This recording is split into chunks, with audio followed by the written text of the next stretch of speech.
When CJ McCollum suffered a fracture in his left foot and it was announced that he was going to miss a significant amount of time, many Blazers fans felt the same pain like they have endured for so long. Just 2 games prior to CJ's injury, Jusuf Nurkic went down with a wrist injury. In recent memory, Nurk's horrific leg injury, and in slightly less recent history, Brandon Roy's series of knee injuries that led him to early retirement, Blazers fans have been through some stuff. And losing CJ McCollum in the midst of his best career season, when the Blazers were feeling as legit as they ever had in the Lillard era, was a serious blow. Through 13 games, CJ was scoring 26 a game and giving Dame some serious competition to lead the team in scoring, all while remaining incredibly efficient. There is no way around how much CJ's injury sucks. The guy was staring down his first All-Star appearance, and this poorly timed injury seems to have taken all possibility of that away from him. So you're saying, Mr. Dunked On, I'm a Blazers fan, and I'm trying to stay optimistic. CJ and Nurk are both going to be back by season's end, and Dame is so incredible. I know that we can make the playoffs even if those two miss a lot of time. So surely there's some sort of silver lining to all this, right? And my response is absolutely. Yes, the Blazers would be better served if these players were in good health, but there's some shreds of a silver lining to be taken here. And that silver lining is in the emergence of several players looking to contribute to a Blazers playoff run.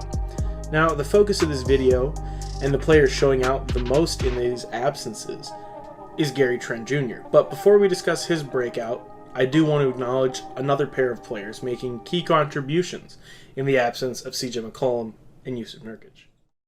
The first of that pair being Enes Kanter. Kanter is a polarizing player, and I find that he is the epitome of you love him when he is on your team and you hate him when he's on any other team. Kanter's awful defensive reputation is what most frequently plagues any praise of him, but he has been serviceable, more than serviceable, for this depleted Blazers team, getting a block and a half per game since Nurk went down, and also getting nearly a steal a game. Kanter is clearly committed more to the defensive end than he has been earlier in his career. His greatest value is of no secret, however. Kanter may simply be the best offensive rebounder in basketball. Since replacing Nurk, Kanter is averaging a very strong 12.4 boards a game, with 4.7 of those being on the offensive end.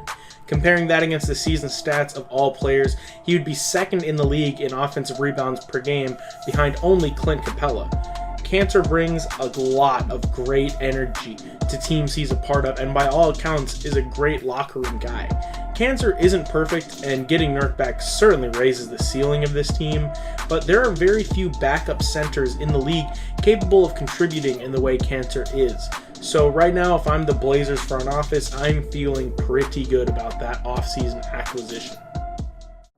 And the second player in that pair I want to discuss before we move on to Trent is Anfernee Simons.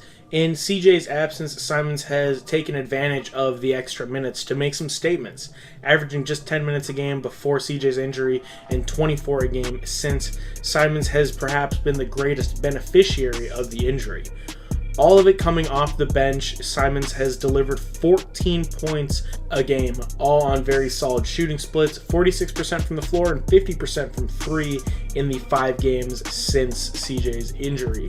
Simons seems like he was just waiting for the opportunity to increase his output, his strongest performance being a 26-point game on 10 of 17 shooting against the Thunder.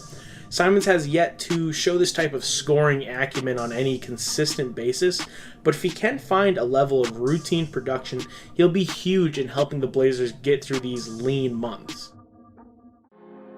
Now let's crack open the case of the Blazers' breakout performer, Gary Trent Jr.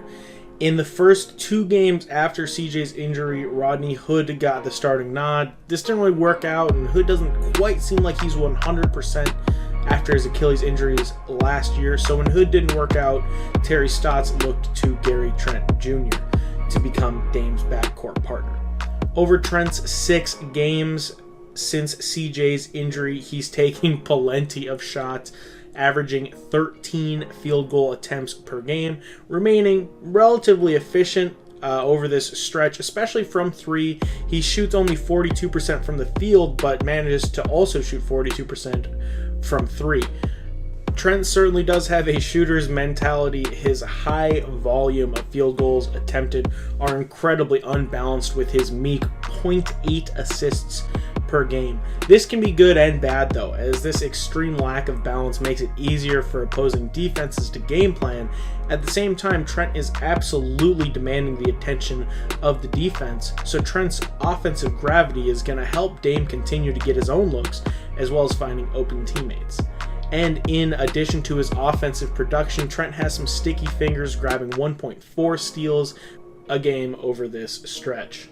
In the Blazers' most incredible comeback against the Bulls, which, by the way, if you have not watched yet, you absolutely must go watch. Trent plays a key role, forcing a jump ball with just 6.2 seconds left on the clock, and then he manages to win the tip in that jump ball against the vertically inclined Zach LaVine, which leads to yet another remarkable highlight for Dame's collection.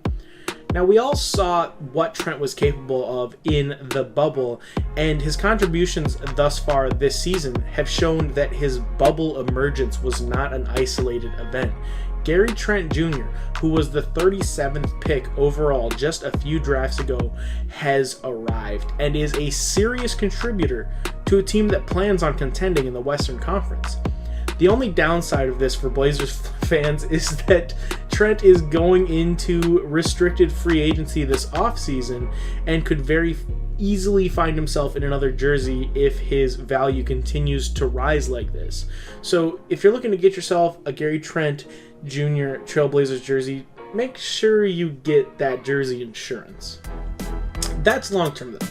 And for this season, Trent should continue to contribute as a starter in McCollum's absence, and once CJ returns, Trent should be able to contribute as one of the league's better bench players, and could even contribute some minutes at the three alongside Dame and CJ for an absolute shooter's paradise.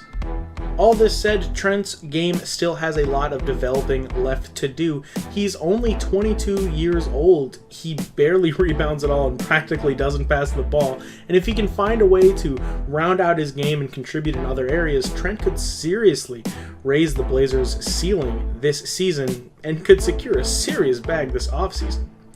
Speaking of securing the bag, I am over halfway to monetization, so if you like my content, please like and subscribe and all that. It makes a huge difference for a small, growing channel like mine. I've been doing mostly Wolves content up to this point, but boy do we stink. I'm looking to expand into Blazers content and even further into all sorts of NBA content, so your support goes a really, really long way for a channel like mine. So I appreciate you being here. Stay lit. Thanks for watching.